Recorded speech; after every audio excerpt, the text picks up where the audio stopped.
ሰላም እንዴት ናችሁ? የዩቲዩብ ቤተሰቦቼ በዛሬው ዕለት ደግሞ ለፀጉር ላሽ የዩቲዩብ ተከታታዮቼ የፀጉር ላሽ እያጠቃን ነው ብላችሁ ስለነገራችሁኝ በብዛት ክፍለ ሀገር አካባቢ ላይ ሳር ላይ በመተኛት የሚመጣ በሽታ ነው። ወይም ደግሞ ፀጉርን የምትበላ ነፍሳት አለች። እሷ ነፍሳት ብዙ ጊዜ የምታጠቃው የሰው ልጅ ብቻ ነው። ሌሎች እንስሳቶችን ወይም ደግሞ ዝንጀሮች ላይ ምናምን እንደዚህ አይነት ክስተት አይከሰትም። ስለዚህ በጣም አነስተኛ የሆነች ነፍሳት ልንሷ ፀጉራችን የምትበላው። ስለዚህ ለሷ መድኃኒት ብዙዎቻችሁ እንደተቸገራችሁ ነግራችሁኛል። ስለዚህ ለሱ መፍትሄ የሚሆነው በጣም ቀላልና በየቤታችሁ የምታገኙት ነገር ነው። ስለዚህ እሱ ብትታጠቡበት ሙሉ ለሙሉ ፀጉራችሁን ወደ ነበረበት ይመልስላችኋል ማለት ነው።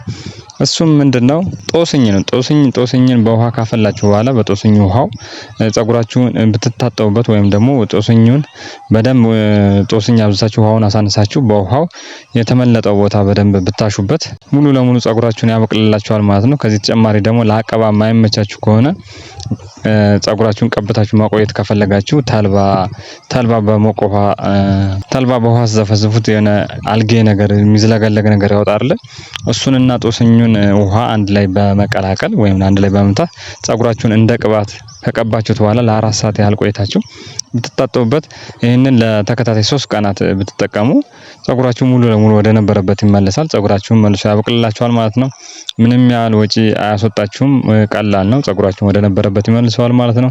ስለዚህ ለጥያቄያችሁ መልስ ያገኛችሁ ይመስለኛል። እናንተም ቻናሉን ሰብስክራይብ በማድረግ ለሚያስፈልገው ሰው ሼር በማድረግ ተባበሩኝ። ቪዲዮውን ከወደዳችሁ ደግሞ ላይክ ማድረጋችሁ እንዳረሱ። በሌላም ቪዲዮ እንገናኛለን። እስከዛው ድረስ ሰላም ቆዩ።